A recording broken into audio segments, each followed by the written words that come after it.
վարչապետ Նիկոլ Փաշինյանի մարտի 11-ի որոշմամբ Նանե Ղազարյանը նշանակվել է կադաստրի կոմիտեի ղեկավարի տեղակալ։ Ղեկավարվելով հանրային ծառայության մասին օրենքի 9-րդ հոդվածի 4-րդ մասով Նանե Ղազարյանին նշանակել կադաստրի կոմիտեի ղեկավարի տեղակալ ասված է որոշման մեջ։ Նիկոլ Փաշինյանի մեկ այլ որոշմամբ Սեդա Մելքումյանը ազատվել է վարչապետի աշխատակազմի քաղաքացիական ծառայության գրասենյակի ղեկավարի տեղակալի պաշտոնից։ Ղեկավարվելով քաղաքացիական ծառայության մասին օրենքի 16-րդ հոդվածի 3-րդ մասով եւ 37-րդ հոդվածի առաջին մասի առաջին կետով Սեդա Սմվատի Մելքումյանին 2025 թվականի մարտի 11-ից ազատել վարչապետի աշխատակազմի քաղաքացիական ծառայության գրասենյակի ղեկավարի տեղակալի պաշտոնից, նշված է որոշման մեջ։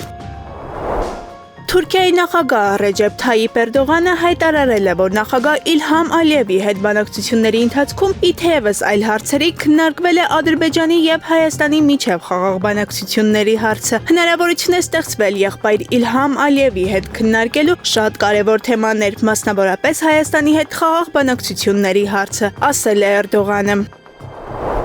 Հռոմի Ֆրանցիսկոս Պապը հաղթահարել է կրիտիկական փուլը։ Բժիշկները նրա վիճակի կայուն բարելավում են արձանագրել։ Պապի վիճակը կայուն է։ Նախորդ օրերին նկատված բարելավումներն էլ ավելի են ամրապնդվել, ինչը հաստատվում է ինչպես արյան անալիզներով, այնպես էլ կլինիկական արդյունքներով, ասվում է Վատիկանի Vatican News լրատվական պորտալի հաղորդագրության մեջ։ Սակայն ինչպես նշվում է, հաշվի առնելով իրավիճակի բարդությունը, Հռոմի Պապը պետք է բուժումը շարունակի ստացիոնար պայմաններում։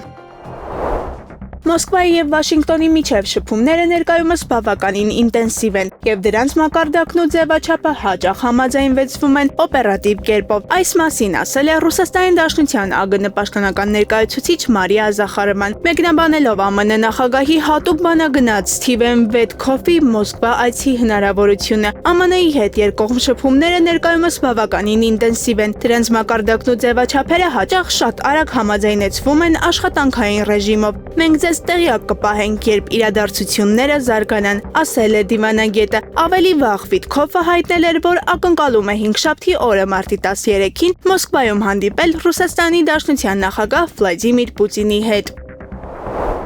ԱՄՆ-ին կանադական մեքենաներ, էներգիա կամ փայտանյութ պետք չէ եւ Կանադայից ներկրվող բոլոր ապրանքները ապրիլի 2-ից կենթարկվեն ԱՄՆ 25% մաքսատուրքերի։ Այս մասին հայտնել է ԱՄՆ նախագահ Դոնալդ Թրամփը։ Կանադան օգտվում է մաքսատուրքերից, միշտ այդպես է եղել, բայց ԱՄՆ-ն այլևս չի պատրաստվում սուբսիդավորել Կանադային։ Մեզ պետք չեն ձեր մեքենաները, մեզ ձեր փայտը պետք չէ, ձեր էներգիան պետք չէ եւ շատ շուտով դուք դա կհասկանաք։ Ամերիկան կրկին մեծ կդարձնեն, գրել են Nair Truth Social սոցիալական ցանցում։ Չնայած Կանադան ԱՄՆ-ից գանձում է 250-390% մաքսատուրքեր մեր գյուղմթերքներից շատերի համար, Օնտարիո նահանգը հենց նոր հայտարարեց էլեկտրաէներգիայի 25% մաքսատուրքերի մասին։ Ասել է Թրամփը, մեկնաբանելով Օնտարիոյի որոշումը 25% մաքսատուրքեր սահմանել ԱՄՆ, Մինեսոտա, Միչիգան եւ Նյու Յորք նահանգներ մատակարարվող էլեկտրաէներգիայի վրա։ Քանի որ մեր սակագները փոխադարձ են, մենք պարզապես ամեն ինչ հետ կվերադարձնենք ապրիլի 2-ին, ավելացրել են նա։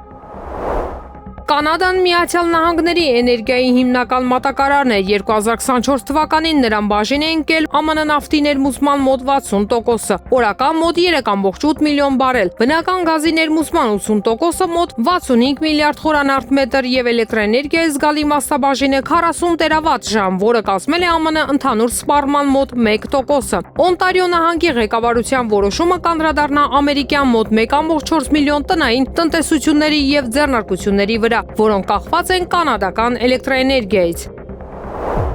Հայտնի զաղրանկարիչ Օմար Մոմանին Ֆրանսիայի ազգային հավաքականում հանդես եկած հայկական արմատներ ունեցող Յուրի Ջորկաևին ծննդյան տարեդարձի կապակցությամբ զաղրանկար է նվիրել։ Մարտի 9-ին Ջորկաևը նշել է ծննդյան 57-րդ տարեդարձը։ Նա Ֆրանսիայի հավաքականի կազմում 1998 թվականին դարձել է աշխարհի չեմպիոն, 2000 թվականին Եվրոպայի չեմպիոն։ Լեգենդար ֆուտբոլիստը Ինտերի հետ նվաճել է UEFA-ի գավաթը։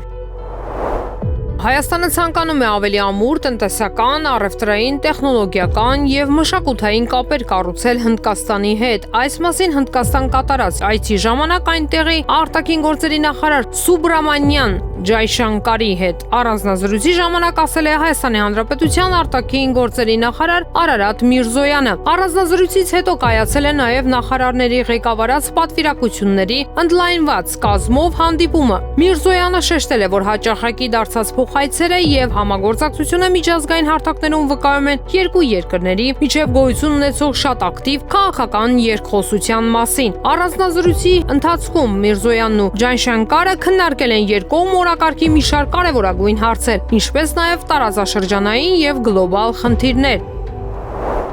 Սաուդյան Արաբիայի գահաժառանգ արքայազն Մուհամմեդ բեն Սալման Ալ Սաուդը բանակցություններ է վարել Ուկրաինայի նախագահ Զելենսկիի հետ Ջիդա քաղաքում։ Հանդիպման ընթացքում կողմերը քննարկել են Սաուդյան Արաբիայի եւ Ուկրաինայի միջև հարաբերությունները, ինչպես նաև ուկրաինական ճգնաժամին առնչվող վերջին իրադարձություններն ու հանգամանքները։ Գահաժառանգը Զելենսկիի հետ հանդիպմանը հայտարարել է, որ աջակցում է Ուկրաինայում խաղաղության հասնելուն ուղղված ցանկացած միջազգային ջանքի։ Զելենսկին Սաուդյան Արաբիայի ժամանել մարտի 10-ին նա բանակցություններից հետո հեռացել է Ջիդայից եւ չի մասնակցի մարտի 11-ին կայանալիք ամերիկա-ուկրաինական բանակցություններին։ Իսկ ուկրաինական պատվիրակությունը, որի կազմում են նախագահի գրասենյակի ղեկավար Անդրեյ Երմակը, արտգործնախարար Անդրեյ Սիբիհան եւ պաշտպանության նախարար Ռուստեմ Ումերովը կհանդիպեն ամերիկյան պատվիրակության հետ քննարկելու ռուս-ուկրաինական հակամարտության կարգավորման հեռանկարները։ ԱՄՆ-ի կողմից բանակցություններին կմասնակցեն պետքարտուղար Մարկո Ռուբիոն, Սպիտակ տան ազգային անվտանգության հարցերով խորհրդական Մայք Ուելսը եւ ԱՄՆ նախագահի հատուկ պատվիրակ Ստիվ Ուիթքոֆը։ Ուիթքոֆի կարծիքով Ջիդայում հանդիպումը թույլ կտա առաջընթացի հասնել ռուս-ուկրաինական հակամարտության կարգավորման հարցում։ Ուկրաինան իրականացրել է պատերազմի ընթացքում ԱԹՍ-ներով խոշորագույն գրոհ Ռուսաստանի Դաշնության վրա արձակելով 337 անօդաչու կազզո։ Ռուսաստանի Դաշնության ՀՕՊ համակարգերը մեկ գիշերվա ընթացքում Ռուսաստանի տարածքում 337 անօդաչու թռչող սարք են խոցել, հայտնում է Պաշտպանության նախարարությունը։ Սա Ուկրաինայի կողմից անօդաչու թռչող սարքերով ամենախոշոր հարձակումն է 2022-ի փետրվարին պատերազմի սկսվելուց ի վեր։ Նշվում է, որ 126 ԱԹՍ է խոցվել Կուրսկի, 91 Մոսկվայի եւ Մերձ Մոսկվայի, 36 Բրյանսկի, 25 Բելգորոդի, 22 Ռիազանի, 10 Կալուգայի, 8 Լիպեցկի, 8 Օրլովի, 6 Վորոնեժի, 3 Նիժգորոդի մարզերի օդային տարածքներում այս պահին Մոսկվայի մարզում հայտնի է 1 զոհի եւ 5 վիրավորի մասին։ Մոսկվայի Վնուկովո, Դոմոդեդովո, Շերեմետյովո եւ Ժուկովսկի օդանավակայաններում օդանավերի ժամանման եւ մեկնման ժամանակավոր սահմանափակումներ են մտցվել։ Ռուսաստանի Դաշնության արտաքին գործերի նախարարության պաշտոնական ներկայացուցիչ Մարիա Զախարովան այս հարձակումը կապել է ԵՀԿ գլխավոր քարտուղար Ֆերիդուն Սինիրլիօղլուի Մոսկվա կատարած այցի հետ։ Պաշտոնյան պետք է բանակցություններ վարի Ռուսաստանի Դաշնության արտգործնախարար Սերգեյ Լավրովի հետ։ Սիրիայի ղեկավարությունը պատմական համաձայնագիր է ստորագրել քրդական Սիրիայի դեմոկրատական ուժերի հետ նրանց պետական կառույցներում ինտեգրելու վերաբերյալ համաձայնագիրը ստորագրել են Սիրիայի նախագահ Ահմեդ Աշ-Շարան եւ Սիրիայի դեմոկրատական ուժերի հրամանատար Մազլում Աբդին։ Համաձայնությունը ձեռք բերվել Սիրիայի հյուսիս-արևելքում գտնվող բոլոր քաղաքացիական եւ ռազմական հաստատությունները ինտեգրալ սիրիական պետության կառավարման համակարգում, ներառյալ սահմանային անցակետերը, օդանավակայանը եւ նավթի ու գազի հանքավայրերը։ Ըստ համաձայնագրի անհրաժեշտ է պահպանել բոլոր սիրիացիների իրավունքները եւ նրանց մասնակցությունը պետական հաստատություններում անկախ կրոնական կամ էթնիկ պատկանելությունից։ Փաստաթղթում նշվել է քրդական համայնքը ճանաչել սիրիական պետության կարևոր բաղադրիչ եւ երաշխավորել նրա սահմանադրական եւ քաղաքացիական իրավունքները։ Համաձայնագիրը պետք է կյանքի կոչվի մինչեւ տարեվերջ։ Այս համաձայնությունը մեծ ձեռքբերում է Սիրիայի նոր կառավարության համար, որով Սիրիայի մեծ մասը կլինի նրանց վերահսկողության տակ։ ԱՄՆ-ից Ուկրաինա ռազմական մատակարարումները վերսկսելու, ինչպես նաև հետախուզական տվյալներ տրամադրելու մասին որոշում կարող է կայացվել, եթե ամերիկյան պատվիրակությունը գոհ հեռանա Կիևի ներկայացուցիչներից։ Այս մասին հայտնել է Ամերիկայի պետքարտուղար Մարկո Ռուբիոն։ Տեսնենք, թե ինչպես կընթանա բանակցությունները վաղը։ Կարծում եմ, որ եթե մենք դուրս գանք հանդիպումից եւ գոհ լինենք դրանից, կկարողանանք զեկուցել նախագահին եւ կարծում եմ կընդունվեն որոշումներ ընթացիկ դադարի մասին, ասել է նա։ Երևանում կտեղադրվի հայ բանաստեղծ Ֆրանսիայի ազգային հերոս Միսակ Մանուշյանի քանդակագործ Սարգիս Բաբայանի հեղինակած քանդակը։ Սարգիս Բաբայանի հեղինակած ստեղծագործությունը ստացել է 10 ձայն, երկրորդ տեղը 2 ձայնով զբաղեցրել է Արմենակ Վարդանյանի քանդակը։ Կիսանդրին կտեղադրվի Միսակ Մանուշյանի անվան պուրակում։ Մրցույթի ընդհանուր ֆոնդը կազմում է 3 միլիոն ՀՀ դրամ։ ԱՄՆ պետքարտուղար Մարկո Ռուբիոն հանդես է եկել հայտարարությամբ։ որում դատապարտել է Սիրիայում տեղի ունեցող ջարդերը։ Միացյալ Նահանգները դատապարտում է արմատական իսլամիստ ահաբեկիչների, այդ թվում օտարերկրյա ջիհադիստների գործողությունները, որոնք վերջին օրերին Սիրիայի արևմուտքում մարդկանց են սպանել։ Միացյալ Նահանգները պաշտպանում է Սիրիայի կրոնական եւ էթնիկ փոքրամասնություններին, այդ թվում քրիստոնյաների, ալավիների եւ քրդերի համայնքները, եւ իր ցավակցությունն է հայտնում զոհերին եւ նրանց ընտանիքներին։ Սիրիայի ժամանակավոր իշխանությունները պետք է պատասխանատվության ենթարկեն նրանց, ովքեր իրականացրել են սիրիական փոքրամասնությունների ներկայացուցիչների այս ջարդերը, ասվում է ԱՄՆ պետքարտուղարի հայտարարության մեջ։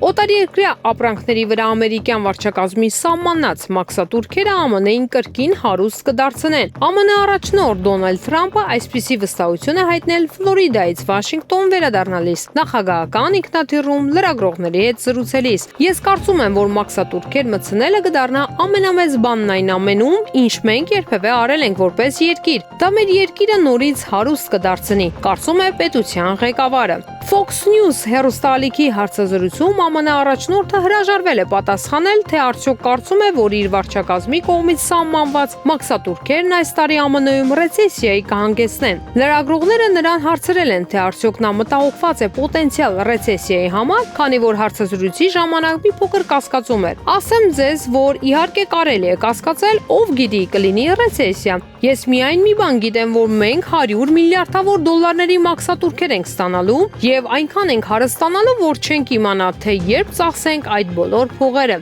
Ես ասում եմ ձեզ, դուք միայն նայեք, աշխատատեղեր կունենաք, այստեղ գործարաններ են բացվելու, ամեն ինչ հրաշալի է լինելու, եզրափակել է պետության ղեկավարը։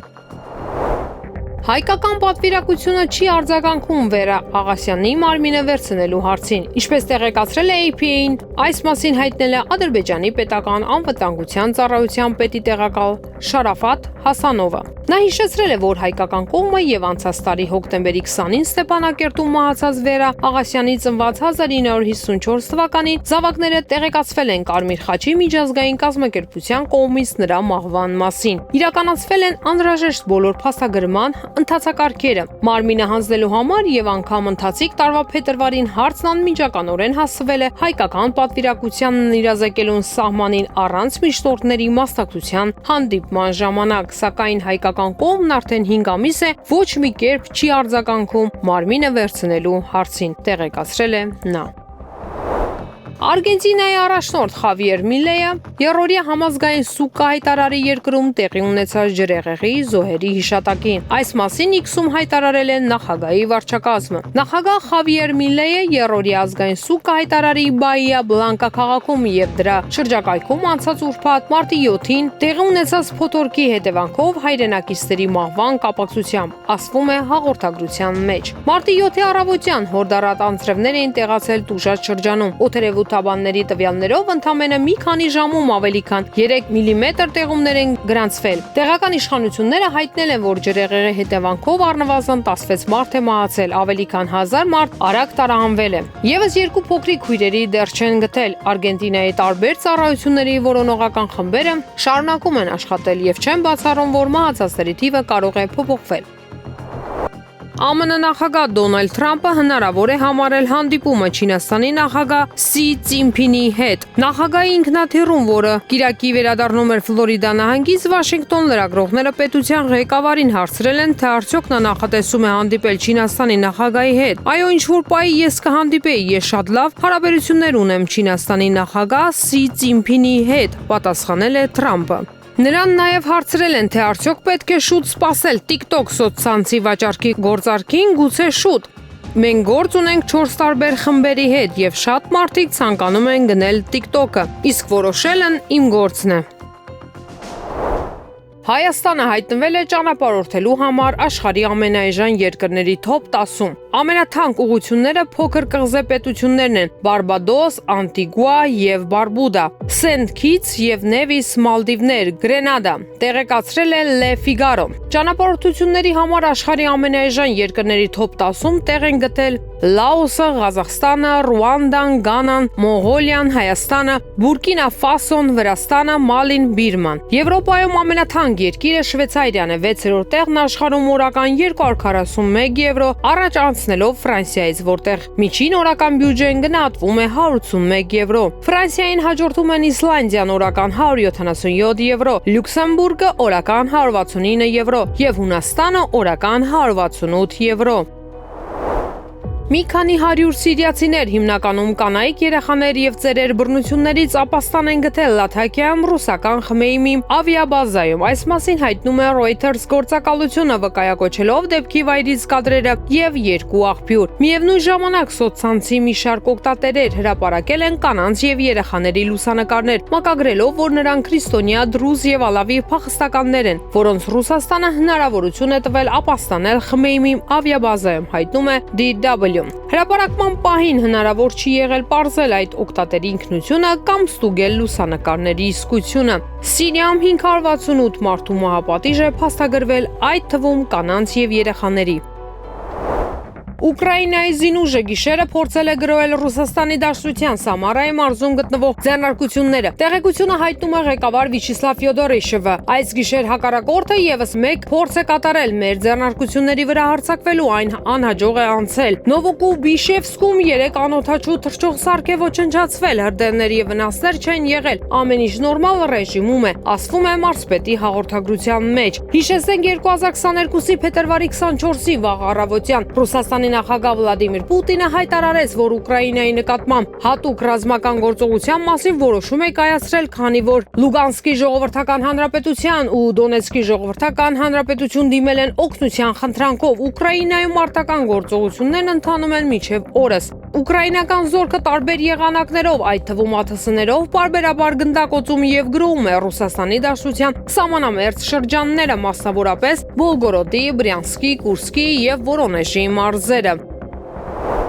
Իսրայելի էներգետիկայի նախարար Էլի Քուենը այսօր հայտարարել է, որ կարգադրել է անհապաղ դադարեցնել Գազայի հատվածում էլեկտրաէներգիայի մատակարարումը։ Համապատասխան հրամանը, ինչպես հաղորդում է ՌԻԱ Նովեսին, հրապարակվել է էներգետիկայի նախարարության կողմից։ Ես պարզապես հրաման եմ ստորագրել Գազայի հատված էլեկտրաէներգետիկայի մատակարարումների անհապաղ դադարեցման մասին։ Մենք կկիրառենք մեր տրամադրության տակ եղած բոլոր գործիքները բոլոր պատանդներին ազատելու նպատակով եւ երաշխավորելու համար, որ Համասը Գազայում չի մնա պատերազմի հաջորդ օրը, հայտարարել է Քուենը։ Մարտի 2-ին Իսրայելը հայտարարեց Գազայի հատվածում մարդասիրական օգնության ներկրման արգելքի մասին, ինչպես նաև սպառնաց շարունակել ճնշում գործադրել Համասի վրա, անկլավում զինադադարը երկարաձգելու եւ մնացած պատանդներին ազատ արձակելու ամերիկյան նոր ծրագիրն ընդունելուց հրաժարվելու համար։ Իսրայելը շահագրգռված է շարունակել գործարքի առաջին փուլը, որպեսզի ազատի բոլոր պատանդներին եւ միևնույն ժամանակ պատերազմի դադարեցման երաշխիքներ չտա։ Համասն իր հերթին պնդում է, որ պետք է անցնել Գազայի գործարքի երկրորդ փուլին, որը նախատեսում է պատերազմի ամբողջական դադարեցում եւ անկլավից իսրայելական զորքերի դուրսբերում։ Այսօրվա դրությամբ Սիրիա-Ծովափնյա քաղաքներում բախումները շարունակվում են։ Այս մասին Armen Press-ի հետ զրույցում հայտնել է Հալեպի Գանձասար թերթի գլխավոր խմբագիր Զարմիկ Պողիկյանը, հավելելով, որ Բուն-Լաթակիա քաղաքում իրավիճակը համեմատաբար մեղմ է։ Անվտանգության ուժեր են տարածված քաղաքում եւ խուզարկություններ, գործողություններ են իրականացնում վտանգավոր երևույթները կանխելու համար։ Ընդհանրապես քաղաքում մարդիկ զգուշություն են ցուցաբերում, տներից դուրս չեն գալիս։ Նույնն է վիճակը Տարտուսում եւ Բանիասում, որտեղ հայեր քիչ կան, նրանցից ոմանք տեղափոխվել են Հալեպ անվտանգության նկատառումներով։ Լաթակիայում հայերը համեմատաբար մեծաթիվ են, որոնք շարունակում են մնալ իրենց տներում։ Չեն համարձակվում դուրս գալ, քանի որ կրակոցներ են լսվում եւ լարված է վիճակը, սակայն քաղաքի կենտրոնում այսօր համեմատաբար ավելի հանգիստ է, ասել է նա։ Անդրադառնալով հայ համայնքում տիրող իրավիճակին, Պողիկյանը մանրամասնեց, որ մարտի 8-ին 2 հայ են զոհվել, ովքեր վերադառնում էին Լաթակիա եւ կրակոցների հետևանքով սպանվել են։ Նրա խոսքով ներկայում որոշակի մտահոգություններ կան կապված սննդի դեղորայքի հետ, քանի որ տեղաշարժը քաղաքում գրեթե կանգ է առել։ Ժամանակ առ ժամանակ ընդհատվում է ջրամատակարարումը, բացակայում է էլեկտրամատակարարումը, փակ են եկեղեցին, դպրոցները։ Կրթության նախարարությունն այս երկու օրերին քաղաքում ընդհանրապես փակ է հայտարարել դպրոցներն ու համալսարանները, մինչև իրավիճակը կմեղմանա, հավելել է Պողիկյանը։ Հայաստանում COP17 համաժողովի կազմակերպման եւ անցկացման շրջանակներում ՄԱԿ-ի կենսաբանական բազմազանության մասին կոնվենցիայի գործադիր քարտուղար Աստրիդ Շոմեյքերը մարտի 3-ից 7-ը գտնվել է Հայաստանում։ Պաշտոնական այցի շրջանակներում տիկին Շոմեյքերը հանդիպում է ունեցել վարչապետ Նիկոլ Փաշինյանի, արտաքին գործերի նախարար Արարատ Միրզոյանի, շրջակա միջավայրի նախարար Հակոբ Սիմիդյանի հետ։ Հանդիպումներ եւ այցեր են իրականացվել COP17 կազմ կոմիտեի նախագահ վարչապետի գլխավոր խորհրդական Համբարձու Մաթևոսյանի հետ։ Համապատասխան քննարկումներ են իրականացվել COP17-ի կազմակերպման եւ անցկացման աշխատանքներում ներգրաված մարմինների գործընկերների հետ։ Google-ը 2021-ից 24 թվականներին ավելի քան 16000 ադրբեջանական ալիք է արգելափակել YouTube-ում, որոնցում Հայաստանին քննադատող ու ադրբեջանական կառավարությանը փառաբանող բովանդակություն է տարածվել։ Ընդ որում այս ծավալի շուրջ 87%-ը հայտնաբերվել եւ արգելափակվել է 2024 թվականին։ Այս մասին նշվում է ընկերության սպառնալիքների վերլուծության խմբի Trade Analyst Group տեղեկագրում, գրում է հետքը։ Ադրբեջանի հետ կապվող գործողությունների հետաքննության մասին այս տեղեկագրում առաջին անգամ նշվել է 2021-ի երկրորդ քառորդում։ 2021 թվականի հունիսին ադրբեջաներենով եւ հայերենով ադրբեջանական բանակին աջակցող բովանդակություն տարածող 33 ալիք էր արգելափակվել։ Սպառնալիքների վերլուծության խումբը նշել էր, որ իրենց հայտնաբերած օրինակները նման են Facebook-ի բացահայտումներին։ 2020 թվականի հոկտեմբերին Facebook ընկերությունը 21 թվականից Meta կեղծ օգտահաշիվներով քարոզություն տարածող ցանց էր բացահայտել Ադրբեջանում։ Հրապարակումները հիմնականում ադրբեջաներենով էին, ինչպես նաև ռուսերեն եւ անգլերեն։ Մեկնաբանությունները հաճախ անդրադառնում էին տեղական եւ տարածաշրջանային նորություններին ու իրադարձություններին, քաղաքականությանը, Հայաստանի ու Ադրբեջանի միջև լարվածությանը։ Տարածվող բովանդակությամբ գովերգվում էին Ադրբեջանի նախագահ Իլհամ Ալիևն ու իշխող Յենի